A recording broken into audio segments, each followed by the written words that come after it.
땅아 내 피를 가리지 말라. 나의 부르짖음이 쉴 자리를 잡지 못하게 하라.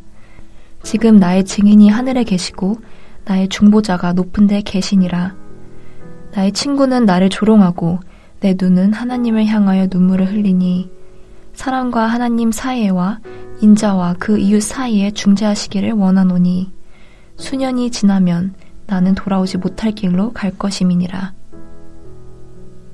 나의 기운이 쇠약하였으며 나의 날이 다하였고 무덤이 나를 위하여 준비되었구나. 나를 조롱하는 자들이 나와 함께 있으므로 내 눈이 그들의 충동함을 항상 보는구나. 청하건대 나에게 담보물을 주소서. 나의 손을 잡을 자가 누구리이까? 주께서 그들의 마음을 가리어 깨닫지 못하게 하셨사오니 그들을 높이지 마소서. 보상을 얻으려고 친구를 비난하는 자는 그의 자손들의 눈이 멀게 되리라. 하나님이 나를 백성의 속담거리가 되게 하시니 그들이 내 얼굴에 침을 뱉는구나. 내 눈은 근심 때문에 어두워지고 나의 온 지체는 그림자 같구나. 정직한 자는 이로 말미암아 놀라고 죄 없는 자는 경건하지 못한 자 때문에 분을 내나니 그러므로 의인은 그 길을 꾸준히 가고 손이 깨끗한 자는 점점 힘을 얻느니라. 너희는 모두 다시 올지니라. 내가 너희 중에서 지혜자를 찾을 수 없느니라. 나의 날이 지나갔고 내 계획, 내 마음의 소원이 다 끊어졌구나. 그들은 밤으로 낮을 삼고 빛 앞에서 어둠이 가깝다 하는구나. 내가 수월이 내 집이 되기를 희망하여 내 침상을 흑암에 펴놓음에 무덤에게 너는 내 아버지라 구더기에게 너는 내 어머니 내 자매라 할지라도 나의 희망이 어디 있으며 나의 희망을 누가 보겠느냐. 우리가 흙 속에서 쉴 때에는 희망이 수월의 문으로 내려갈 뿐이니라. 오늘 본문은 크게 네 부분으로 나누어질 수 있습니다. 먼저 18절에서 22절까지는 욥의 탄식이 하늘에 닿기를 간절히 호소합니다. 창세기 4장을 보면 아벨이 억울하게 가인에 의해 죽었을 때 아벨의 핏소리가 땅에서부터 하나님에게 호소를 하자 그 소리를 하나님이 듣고 가인에게 말씀하시는 장면이 나옵니다.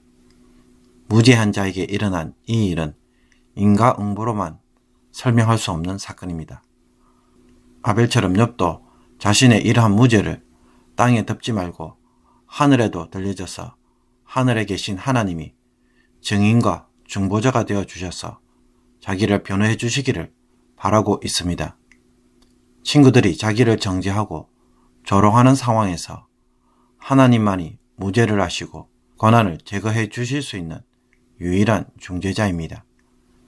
그렇게 되려면 하나님과 직접 대면을 해야 하는데 몇 년이 지나면 죽음을 통해 그 일이 일어날 것이라고 생각합니다. 17장 1절에서 나의 기운이 사하였으며 나의 날이 다하였고 무덤이 나를 위하여 준비되었구나 라는 표현에서 보듯 욥은 이제 죽음이 얼마 남지 않았다고 여기지만 지금 당장은 어떻습니까? 죽고 싶어도 죽지 못하고 도리어 사람들의 조롱을 받고 있습니다. 그래서 욥은 하나님이 친히 자신의 담보물, 즉 보증물이 되어달라고 요청합니다. 욥이 고난을 당하는 것은 자기 죄 때문이 아님을 제발 친구들 앞에서 보여달라는 것입니다. 하나님 외에 자신의 손을 붙잡아 줄 자가 아무도 없기 때문입니다. 그리고 친구들이 여기에 대하여 무지하도록 하셨으니 그들이 절대로 하나님 앞에서 높임을 받지 않게 해달라고 요청합니다. 그 결과 친구들은 결국 멸망의 길로 걷게 될 것이고 자손들에게는 아무것도 남겨주지 못하게 될 것입니다. 그러므로 6절부터 10절까지 욥은 자신과 같은 자들, 즉 이처럼 무죄한 자들이 당하는 고난에 대하여 함부로 조롱하는 자들에게 한마디 하지 않을 수가 없었습니다. 6절에서 욥은 하나님이 자기를 백성의 속담거리가 되게 하셨다고 말합니다. 이것은 자신의 죄가 아니라 하나님의 알 수 없는 뜻에 따라 일어난 일이라는 것을 명확하게 밝힙니다. 그런데도 이런 일이 일어나자 사람들이 보인 반응이 무엇입니까? 욥의 얼굴에 침을 뱉었습니다. 이로 인해 욥은 근심으로 눈이 멀고 팔다리가 그림자처럼 야위어질 수밖에 없었습니다. 자기 스스로 정직하다고 말하는 자들은 이것을 보고 놀라워하고 무지하다고 자칭하는 자들은 욥이 참으로 불경한 자라고 화를 냅니다. 특히 의인이라고 하며 손이 깨끗한 자들이라고 하는 사람들 역시 고난당하는 욥을 보고는 자기가 더 옳고 깨끗한 자처럼 착각하고 우기고 있습니다. 욥은 이들 모두가 와서 자기를 대항해도 그 어느 누구도 지혜자로 인정할 수 없다고 말합니다. 하나님에 의해 일어난 일을 가지고 욥이 불경건하여서 자기들보다 어렵지 못해서 일어난 일인 것처럼 함부로 판단하는데 그들을 어떻게 지혜자라고 볼 수 있겠습니까?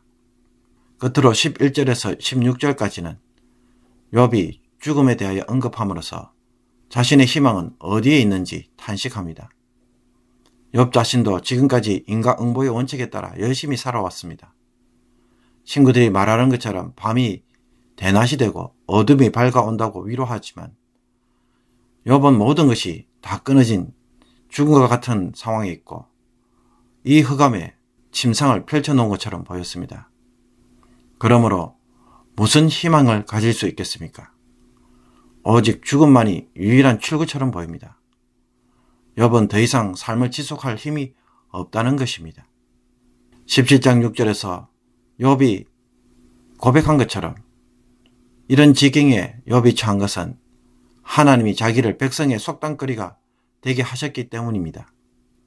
하나님이 아니면 이런 일이 일어날 수가 없는 것입니다. 그러므로 우리가 이런 일을 겪으면 사실 모든 문제의 책임, 고난의 책임은 하나님에게 있다고 원망하지 않을 수 없고 불평하지 않을 수 없습니다. 하나님이 이와 같은 일을 벌리셨으니 성도가 경험하는 온갖 고통과 비난, 조롱은 결코 있을 수 없는 부당한 일인 것입니다. 그래서 자신에게 하지 말아야 할 일을 했다고 여기기에 하나님이 불의한 일을 하신 것처럼 판단해버립니다. 그렇다면 욥도 이와 같은 말을 하고 있습니까? 욥은 현재 자신이 겪는 고통이 이루 말할 수 없어서 차라리 죽었으면 쉴 수 있겠다고 말할 정도이지만 하나님이 불의하시거나 혹은 정의롭지 못하는 분이라는 말을 절대로 꺼내지 않습니다. 아선 본문 16장 11절에서 하나님이 나를 악인에게 넘기시며 행악자의 손에 던지셨구나 라고 여기기에 당연히 무슨 판단을 내릴 수밖에 없습니까? 하나님은 지금 하나님의 공의와 정의에 위배되는 일을 하셨다고 말할 수밖에 없습니다. 그런데도 욥은 그런 말을 절대로 하지 않습니다. 욥은 자신은 알 수 없는 그 어떤 이유, 즉 하나님의 이유로 하나님의 주권에 따라 일어난 일로만 보기 때문입니다. 그렇기에 욥이 누구에게 자신의 이 억울한 사정을 호소합니까? 지금 나의 증인이 하늘에 계시고 나의 중보자가 높은 데에 계시니라.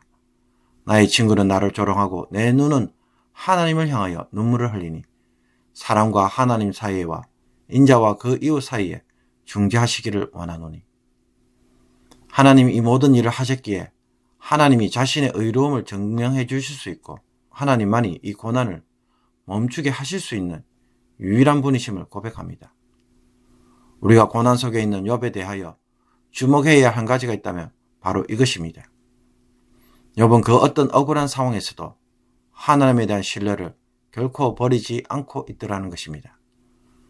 하나님이 문제인 것처럼 보이는데도 하나님만이 이 모든 일에 대하여 또한 유일한 중재자이며 중보자로 바라보고 있습니다. 그래서 욥은 고난 중에서도 범죄하지 않는 모습을 보여줍니다. 친구들의 맹비난에 그의 마음이 찢어져서 감정적으로 격하게 반응할지라도 하나님에 대하여 그 어떤 원망과 비난을 표현하지 않는 것입니다. 우리가 운전을 할 때 상대방이 나에게 위협을 가거나 혹은 사고를 일으키게 되면 우리도 동일하게 보복을 해주고 싶고 차로 들이받고 싶은 충동을 느낄 때가 있습니다. 또 나에게 욕을 하면 나도 동일하게 욕으로 갚아주고 싶은 마음이 속에서 일어납니다. 하나님이 나에게 이렇게 하신다면 나도 더 이상 하나님 뜻대로 살지 않을 것이라고 하면서 성질을 부리고 자기 마음대로 살아보신 적은 없으십니까? 여러분은 하나님의 이런 부당함에 대해 나도 부당한 행동을 해도 되는 것처럼 죄의 충동을 느낄 때 어떻게 하십니까? 욥은 하나님이 잘못된 행동을 했다는 생각을 아예 하지 않습니다. 불의한 일을 하고 계신다고 여기지도 않고 부당하게 했으니 나도 부당하게 응답할 수 있다는 근거로 삼지도 않습니다. 자신은 알 수 없지만 하나님의 그 어떤 이유로 하고 계시다는 생각에서만 답답해할 뿐입니다. 그러므로 우리가 이와 유사한 고난을 겪을 때 무슨 생각을 해야 되겠습니까? 우리는 알 수 없는 하나님의 공의로운 뜻이 있고 우리를 버리신 것이 아니라 우리를 사랑해서 하시는 하나님의 뜻이 있다는 사실에서 고난의 문제를 다루어야 할 것입니다. 내가 부당하게 느끼는 것과 하나님이 실제로 부당한 것은 전혀 다른 이야기입니다. 함부로 내 마음대로 판단하면 내 스스로만 실족할 뿐입니다. 하나님의 뜻을 알고 싶지만 욥처럼 모르는 일들이 많이 있습니다. 그때 하나님이 기대하시는 것이 무엇인지 잘 생각해 보십시오. 욥처럼 하나님의 공의로우심을 끝까지 믿고 나를 사랑하시기에 하나님이 하시는 일이라는 것을 믿고 나아가야 할 것입니다. 그 어떤 부당한 상황에서도 함부로 불평하거나 하나님에게 대적하는 일들, 나도 내 마음대로 할 수 있겠다는 생각이 나의 판단이 되지 않도록 다시 한번 조심하는 복된 날이 되기를 원합니다. 기도드리겠습니다. 거룩하신 공의로우신 하나님, 하나님이 하시는 모든 일은 공의로우심을 다시 한번 고백합니다. 때론 내 삶에 일어나는 이 고난이 부당하게 보이고 억울하게 보여도 내 판단에 따라 살지 않게 하시며 내 판단으로 실족하는 자가 되지 않도록 도와주옵소서. 알 수 없을 뿐 하나님의 뜻은 언제나 공의로우심을 끝까지 믿고 하나님을 신뢰하며 거룩한 삶으로 응답하는 저희들이 되게 하여 주옵소서. 함부로 말을 하지 않게 하옵소서. 죄의 충동에 빠지지 않게 하여 주옵소서. 시험에 빠지지 않도록 오늘도 성령 하나님께서 우리의 마음을 붙잡아 주옵소서. 예수 그리스도의 이름으로 기도하옵나이다. 아멘.